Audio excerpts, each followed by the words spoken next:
Hey everyone, welcome back to my channel. In today's video, I'll be talking about Alivia D'Andrea's food addiction.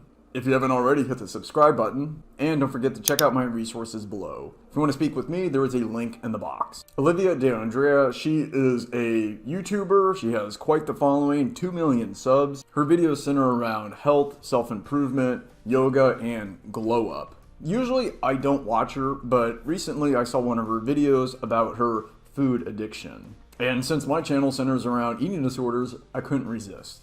Olivia is a great storyteller. She's also a good videographer. She takes a lot of video. And in this video, we see different clips of her at different stages in her life.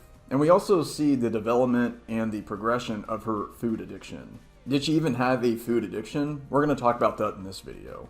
The purpose of this video is to highlight some aspects of recovery and to talk about food addiction. This is not medical advice. I'm not an MD. I'm not a dietitian. I'm just a guy who has a history of eating disorders and wants to help other people recover. This is for entertainment purposes only. I also want to thank Olivia for making this video and for sharing her story. So how did Olivia get addicted to food? Let's watch. I just don't trust myself anymore, and every time I try to make a change, it's like, well, how long is this gonna last? And I try to fight that. No trust. This is pretty typical. After 10, 20, 100, 1,000 episodes, you start to lose trust in yourself. And why should you trust in yourself? Every time you eat something, you lose control. When she made this clip, she was deep in her addiction. You don't feel that way after 1, 2, or 3 episodes. You feel that way after 300 episodes. Regaining that trust is going to be a critical point in her recovery. Without trust, there is no recovery. But regaining that trust doesn't happen in a day. You have to challenge yourself. You have to expose yourself to different situations. You have to do things that you don't think you're capable of doing. You also have to create new patterns and create new habits. You have to prove to yourself that you can do it. I think you seriously wonder as to how someone can let themselves get like this. Oh, I'll tell you how somebody gets like that. It's one concession at a time. You don't wake up one day and say, I'm going to become a food addict. No, what happens is you do it once, then you give yourself license to do it again, and again, and again. You start to rationalize the behavior, and before you know it, it seems normal. After a while, you can't imagine living without this. What seemed impossible not too long ago seems like an everyday activity. It's been so long since you didn't have this habit that you don't know how to live without it anymore. The other thing is priorities. She prioritized pleasure, instant gratification, food. She found comfort and happiness through food. And as you'll see in this video, she sacrificed career, she sacrificed relationships, she sacrificed her happiness, all so that she could have as much food as she wanted. I loved eating healthy, but I was addicted to junk food and sugar. That sounds like a pretty typical experience. I want to do this, but I end up doing this. It sounds like she doesn't know what she really wants. Do I want to be healthy, or do I want to keep consuming junk food? She has one foot over here, the other over here. It's this battle of the mind. One part of your mind wants to do this, the other part wants to do that. At this point, Olivia can't decide what it is that she wants. Right now, she's drinking green juice, but pretty soon, she'll be drinking 500-calorie frappuccinos. My weak mind, addiction to sugar, and a limitless supply of cheap calories created the perfect storm. I disagree. I don't think she ever had a weak mind, and I don't think it was the availability of sugar. Sugar is everywhere. Everybody's exposed to sugar. Everybody has it. It can't be the convenience or the availability, which certainly helps. It's not the weak mind. It's not a lack of discipline. It's a lack of priorities. And when we watch Olivia consume thousands of calories of junk food, we can see what her priorities are. If the food wasn't tampered by trash, I have pulled it out of the trash before. Believe it or not, that's a really common behavior among disordered eaters, eating stuff out of the trash. Again, you don't know what you want. Do you want to get rid of it or do you want to consume it? And I'm guilty. I've eaten stuff out of the trash. I've eaten stuff out of dumpsters before. When you're really motivated to consume something, you set aside your standards. You create new standards. Again, what seemed impossible before now seems possible and routine. Addiction.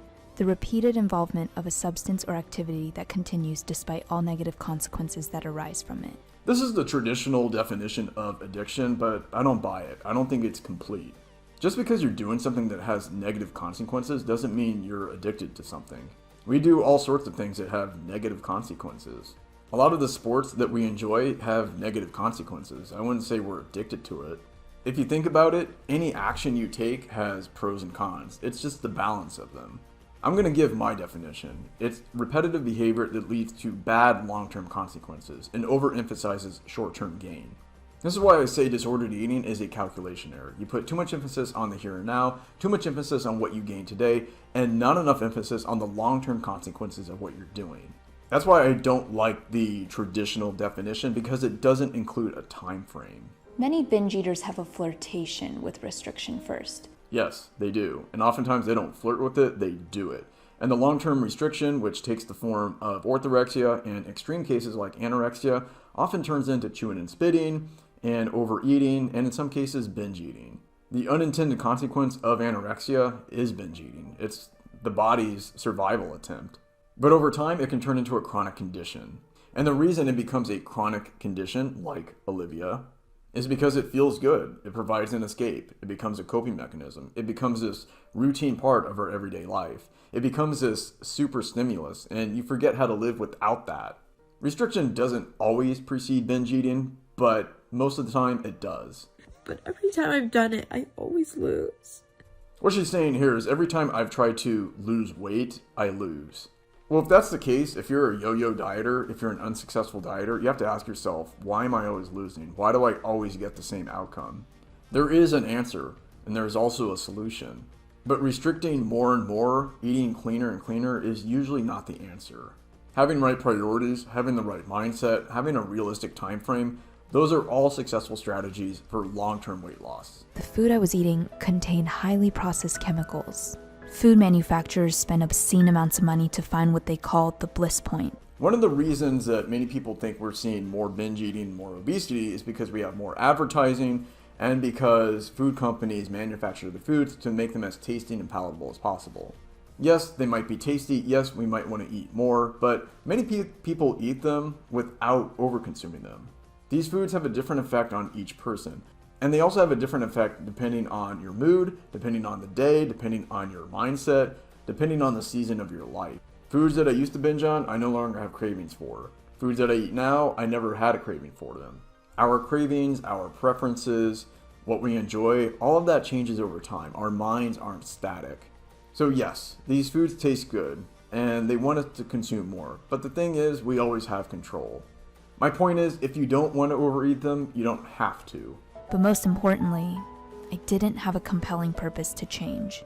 In fact, I actually feared change because change is uncomfortable. Well, there you have it. That's why she was overeating. That's why she was addicted to food. But I don't think she was really addicted. She just didn't have a compelling reason to change. And if you're not getting results, if you're not making progress, if you're not recovering, ask yourself, do you have compelling reasons to change? If you don't, you don't.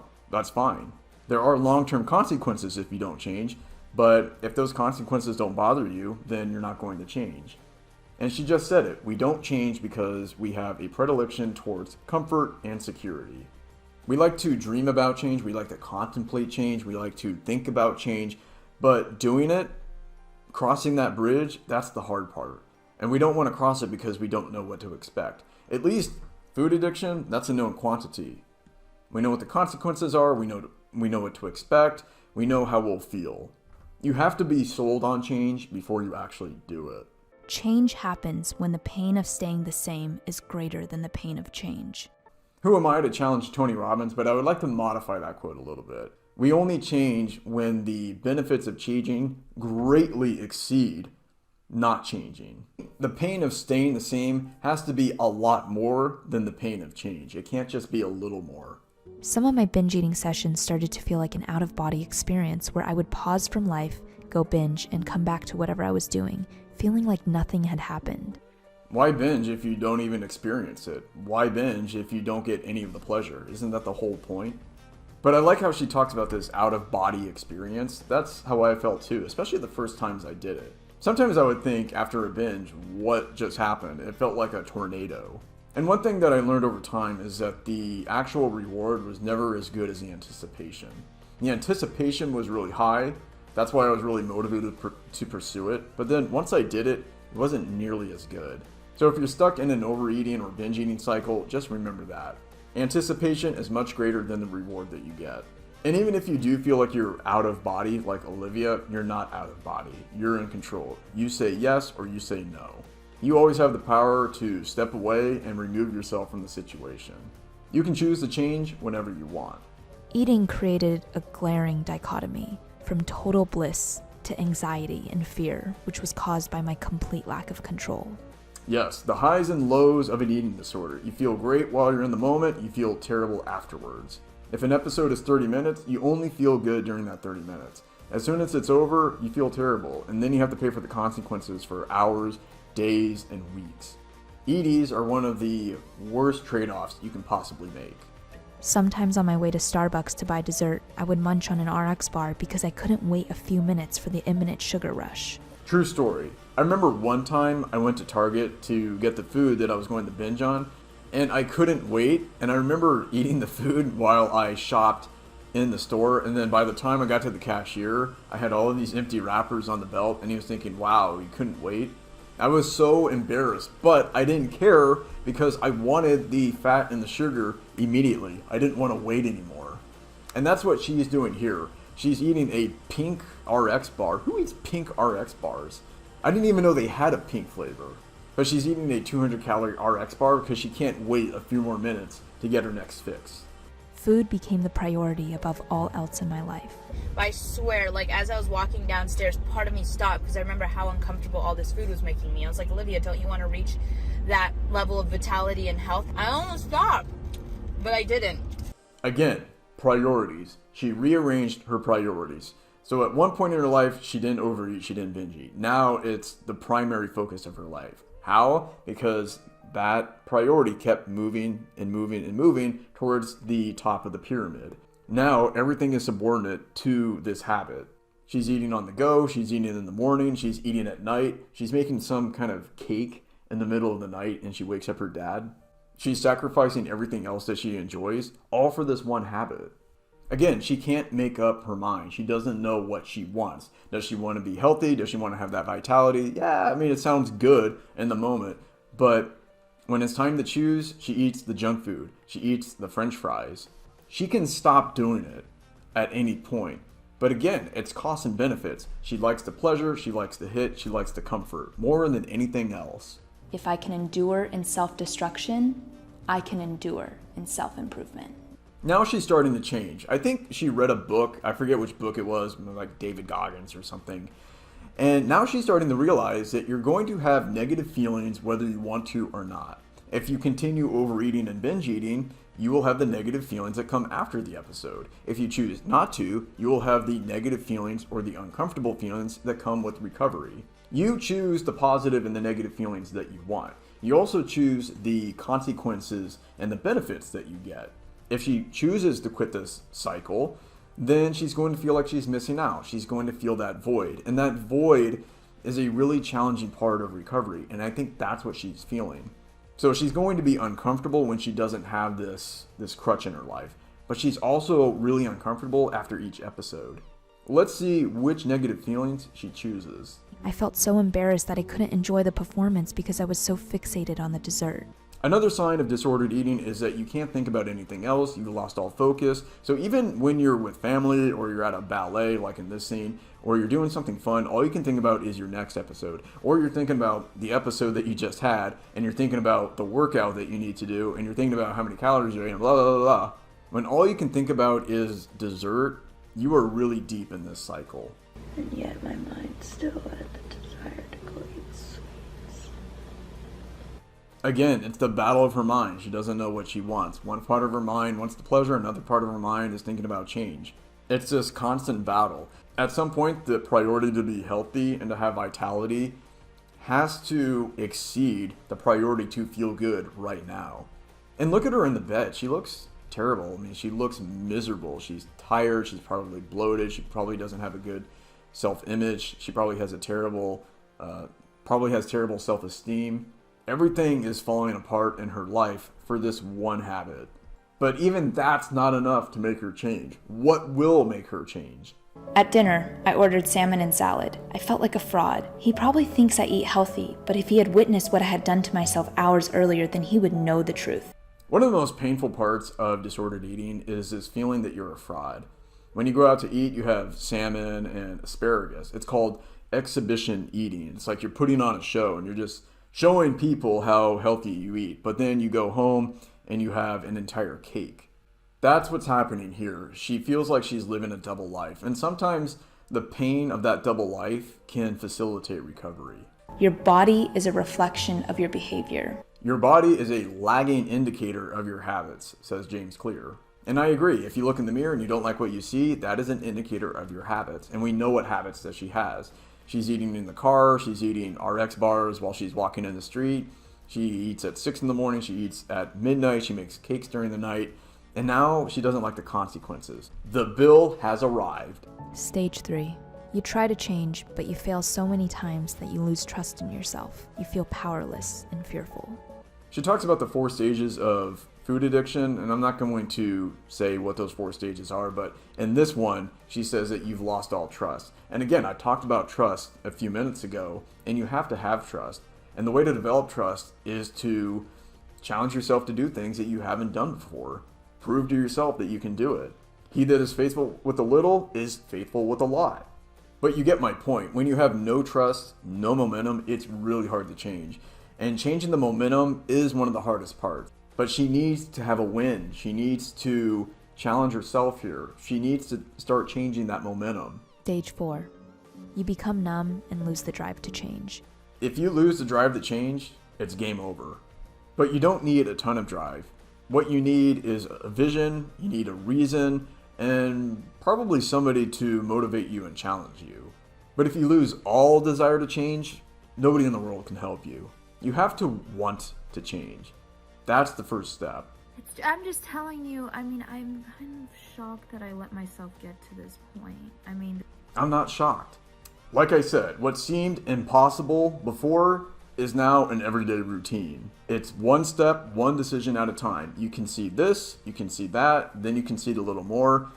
Before you know it, you don't even recognize your life anymore. That's how eating disorders and addictions begin. It starts with one decision, and then another one, and then another one. One day you wake up and you look at the results and you can't believe you've arrived here.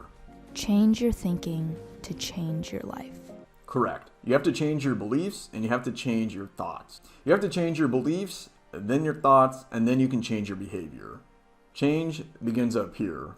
Correct. There is no other way. You have to challenge yourself. A successful life is forged by breaking out of your comfort zone. And that's exactly how you change. There is no other way. You don't have to hike a mountain. You don't have to jump out of an airplane. But you have to do things that you're not used to doing. What seemed really hard yesterday seems easy today.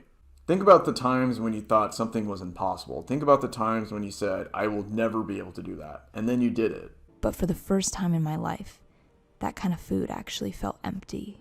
It sounds like her priorities are finally starting to change. All of that salt, sugar, and fat is no longer appealing. She's starting to value other things like health, fitness, relationships, her body. This is what it takes to recover. You have to start moving these priorities up the pyramid. Right now, food, stimulation, pleasure are all at the top. You need to move these priorities up and this priority to the bottom. The future is going to hurt beyond description if I don't change. That's the point you have to get to in order to recover. See, it's not the pain of staying is a little worse than the pain of change. It has to be a lot worse. And I think that's what Olivia finally discovered. It has to be a lot worse, to the point that you're crying like in this video. She realized that if she continued this way, if she continued eating this way, her future was not going to be very bright. Fortunately, she looks relatively young, late teens, early 20s. She's pretty gifted for that age. And she's starting to make those changes now. But there are people like me who didn't recover until their early 30s. Some people not until their 40s or 50s.